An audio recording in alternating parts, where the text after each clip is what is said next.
So I first met you actually during my first month. I was at orthopedic, which was back in 2003, and you actually were having complications of complications. Do you remember all these other comorbidities that you were diagnosed with? Do I remember it? I want to remember. You mean like when you were diagnosed with them? You mean like the ITP? Yes. So, yeah, I remember the ITP. That was an interesting diagnosis. I was working at the time at City of Hope, and I was sitting at my desk, and my phone rings, and I pick up the phone, and on the other line, all I hear is, "Hold for Dr. Galpin," and that's my other physician. And I'm thinking, wait, what? Hold for Dr. It wasn't even a hello. It was just hold for Dr. Galpin. I'm like, okay, something is weird. And he comes on the phone. He says, "Eric, call an ambulance. You need to get to the hospital right away."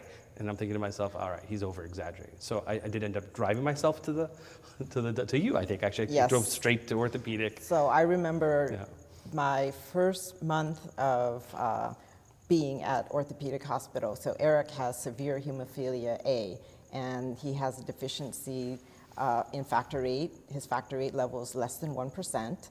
And he walks in and he hands me results of lab work, and his platelet count is 6,000. And that made me, I just sat up straight. That was my first meeting with Eric. And I asked you, what's normal? And you're like, 200,000? Oh, hey, sounds good. So you had some complications in dealing with your hemophilia. You wanted to hospitalize me, but I said no, didn't I? Yes, you did, Okay, but cool. you went in anyway. I did? Oh, okay. Yes, you did. Guess I listened for once. I think that was the only time you were actually in the hospital. Do you remember being in the hospital as a child? Overnight? Not really. I mean, I've had a few overnights. I mean, even just like removing my wisdom teeth, they made me stay overnight. But I was always in the hospital as a child, but not like overnight or anything like that. Most of the time it was long doctor appointments. It was these clinics that would take 7 hours of the day. Ridiculous. Not an orthopedic. Everything was good there. But you were actually in the hospital for your head bleed for a few days, weren't you? Oh, Do you remember that? Yeah. That instance, I was in the hospital.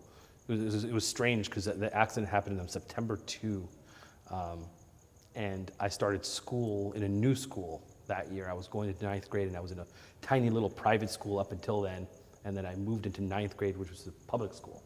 Never been to public school before, public school in 8th grade, and I was going to be late because I was in the hospital for like 3 weeks. So I remember my stay at the hospital. It was very traumatic mostly because of the other kids around me. They were like, I don't know, maybe it was a different mentality, and I guess they weren't used to being sick per se. So I think it was a very scary situation for some of the kids.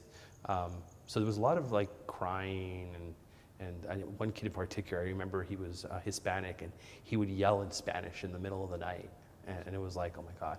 So when I finally was discharged, I didn't have any hair because I had to shave my head. So I had to go to this new school in a baseball cap, which was not even allowed. So not only was I this total fish out of water in a school where I had never been in a school, my graduating 8th grade class was 8 or 9 kids. I also had to wear a cap and be different than everybody else.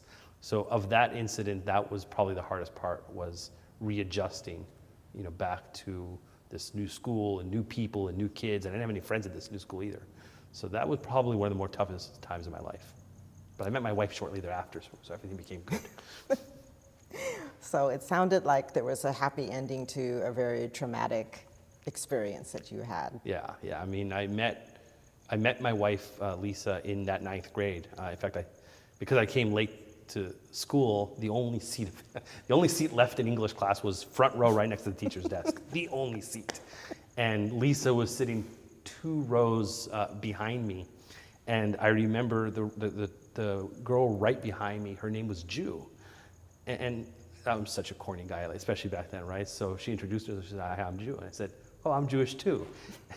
And Lisa is the one that snickered behind her. So we became fast friends. And then a year later, we started dating, and together now 27 years, something like that. Yep, and 3 kids later. And 3 kids, yeah.